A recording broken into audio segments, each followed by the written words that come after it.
백성이 모세가 산에서 내려옴이 더딤을 보고 모여 백성이 아론에게 이르러 말하되 일어나라 우리를 위하여 우리를 인도할 신을 만들라. 이 모세 곧 우리를 애굽 땅에서 인도하여 낸 사람은 어찌 되었는지 알지 못함이니라. 아론이 그들에게 이르되 너희의 아내와 자녀의 귀에서 금고리를 빼어 내게로 가져오라. 모든 백성이 그 귀에서 금고리를 빼어 아론에게로 가져가매 아론이 그들의 손에서 금고리를 받아 부어서 조각칼로 새겨 송아지 형상을 만드니 그들이 말하되 이스라엘아 이는 너희를 애굽 땅에서 인도하여 낸 너희의 신이로다 하는지라. 아론이 보고 그 앞에 제단을 쌓고 이에 아론이 공포하여 이르되 내일은 여호와의 절일이니라 하니 이튿날에 그들이 일찍이 일어나 번제를 드리며 화목제를 드리고 백성이 앉아서 먹고 마시며 일어나서 뛰놀더라. 여호와께서 모세에게 이르시되 너는 내려가라. 내가 애굽 땅에서 인도하여 낸 내 백성이 부패하였도다. 그들이 내가 그들에게 명령한 길을 속히 떠나 자기를 위하여 송아지를 부어 만들고 그것을 예배하며 그것에게 제물을 드리며 말하기를 이스라엘아 이는 너희를 애굽 땅에서 인도하여 낸 너희 신이라 하였도다. 여호와께서 또 모세에게 이르시되 내가 이 백성을 보니 목이 뻣뻣한 백성이로다. 그런즉 내가 하는 대로 두라. 내가 그들에게 진노하여 그들을 진멸하고 너를 큰 나라가 되게 하리라. 모세가 그의 하나님 여호와께 구하여 이르되 여호와여 어찌하여 그 큰 권능과 강한 손으로 애굽 땅에서 인도하여 내신 주의 백성에게 진노하시나이까.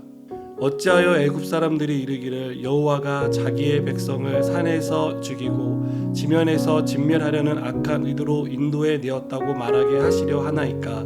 주의 맹렬한 노를 그치시고 뜻을 돌이키사 주의 백성에게 이 화를 내리지 마옵소서. 주의 종 아브라함과 이삭과 이스라엘을 기억하소서. 주께서 그들을 위하여 주를 가리켜 맹세하여 이르시기를 내가 너희의 자손을 하늘의 별처럼 많게 하고 내가 허락한 이 온 땅을 너희의 자손에게 주어 영원한 기업이 되게 하리라 하셨나이다. 여호와께서 뜻을 돌이키사 말씀하신 화를 그 백성에게 내리지 아니하시니라. 아멘. 오늘 말씀은 모세가 하나님의 계명을 받기 위해 시내산에 오른 후에 산 아래에 있던 이스라엘 백성들의 모습을 보여줍니다. 산 아래에서 모세를 기다리던 이스라엘 백성들은 한마디로 안타까운 모습을 우리에게 보여줍니다.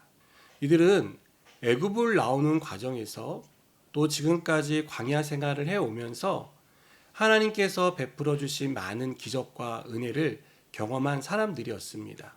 그러나 이들을 이끌어온 모세가 오랫동안 보이지 않자 불안해했고 흔들리기 시작했습니다. 조금 더 정확하게 말씀드리면 본심을 드러내기 시작했다고 할 수 있습니다. 이들은 애굽에 살았을 때 많은 신상들을 보아왔습니다. 보이지 않는 신이 아닌 눈에 보이는 신들을 섬기는 사람들을 보았습니다.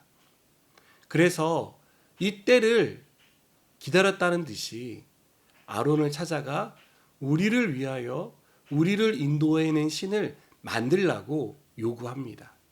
이 요구에 대해서 아론은 어떻게 반응합니까? 아론은 그들이 잘못된 행동과 생각을 하고 있다고 따끔하게 질책을 해야 했습니다. 그리고 그 요구가 얼마나 잘못된 것인지를 가르쳐 주어야 했습니다.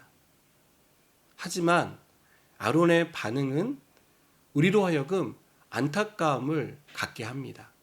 아론은 마치 기다렸다는 듯이 백성들에게 금고리를 빼어 가져오라고 요구합니다. 그리고 그 금고리를 녹여 금송아지 신상을 만듭니다. 이스라엘 백성과 아론의 모습은 우리로 하여금 안타까운 마음을 갖게 하는 것이죠. 이스라엘 백성과 아론의 행동에 대해서 하나님은 뭐라고 말씀하십니까? 7절에 있는 단어를 보면 부패했다 라고 말씀합니다. 9절에서는 목이 뻣뻣하다고 말씀합니다. 부패했다는 것은 사악하게 행동했다는 뜻이고요. 목이 뻣뻣하다는 것은 뻔뻔하다는 뜻입니다. 이들은 한마디로 배은망덕한 행동을 했습니다. 하나님을 신뢰하지 않았고 하나님의 계명을 따르지 않았습니다. 오로지 자신들을 위해, 자신들의 안정과 자신들의 평안을 위해 눈에 보이는 신을 만들어낸 것이죠. 하나님은 모세에게 배은망덕한 이스라엘 백성을 진멸하시겠다라고 말씀하셨습니다. 이 말씀을 들은 모세는 어떻게 반응합니까? 모세는 하나님께 간곡히 기도합니다. 13절을 보십시오. 주의 종 아브라함과 이삭과 이스라엘을 기억하소서. 주께서 그들을 위하여 주를 가리켜 맹세하여 이르시기를 내가 너희의 자손을 하늘의 별처럼 많게 하고 내가 허락한 이 온 땅을 너희의 자손에게 주어 영원한 기업이 되게 하리라 하셨나이다. 지금 모세는 이렇게 기도하는 것입니다. 하나님, 우리 조상인 아브라함에게, 이삭에게, 그리고 야곱에게 말씀하지 않으셨습니까? 내가 너의 자손을 하늘의 별과 같이 바다의 모래같이 많게 하겠다.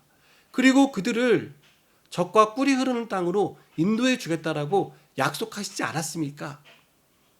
이 약속을 다시 한번 기억해 주십시오.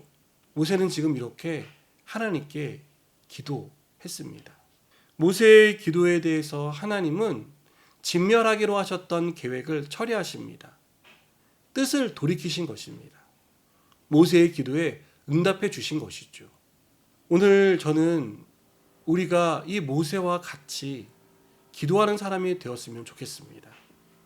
모세는 하나님과 범죄한 이스라엘 백성 사이에 서서 기도했습니다. 우리도 하나님과 하나님을 떠난 이 세상 사이에서 기도하는 사람이 되어야 합니다. 하나님과 하나님을 부인하고 하나님의 존재를 인정하지 않는 그 사람 사이에서 기도해야 합니다. 과거에는 하나님을 믿었지만 지금은 믿지 않고 자기 자신의 유익과 쾌락을 위해 살아가는 그 사람 사이에서 기도해야 합니다. 그 사이에서 기도할 때 하나님은 뜻을 돌이켜 주십니다. 죄악으로 가득한 세상을 변화시켜 주십니다. 하나님을 떠나 자기 스스로 하나님인 것처럼 살고 살아가는 사람의 마음을 바꾸어 주십니다. 하나님을 더 이상 섬기지 않던 그 영혼이 그 어느 때보다 하나님을 사랑하는 사람으로 만들어 주십니다. 누구를 통해서요? 그 사이에서 기도하는 저와 여러분을 통해서 하나님은 그 일을 이루십니다. 모세의 기도를 통해 하나님의 뜻을 돌이키셨듯이 우리의 기도를 통해 하나님의 뜻을 돌이키시고 하나님의 놀라운 역사를 이루어 주십니다. 결국 모세의 기도는요, 젖과 꿀이 흐르는 땅으로 인도하시는 결과를 낳았습니다. 우리의 기도도 그러한 결과, 그러한 은혜로 나타날 것이라 믿습니다. 오늘도 하나님 앞에 나아가서 기도하는 중보 기도자가 되시기를 주님의 이름으로 축복합니다. 기도하시겠습니다. 하나님, 오늘도 세상과 하나님을 떠난 사람과 하나님을 믿어왔지만 지금은 믿지 않고 살아가는 그 사람 사이에서 기도하는 중보 기도자가 되도록 우리의 마음과 우리의 생각과 우리의 기도 생활을 변화시켜 주시옵소서. 그리고 그 기도를 통해 응답하시는 하나님의 은혜를 경험하게 하여 주시옵소서. 예수님의 이름으로 기도드립니다. 아멘.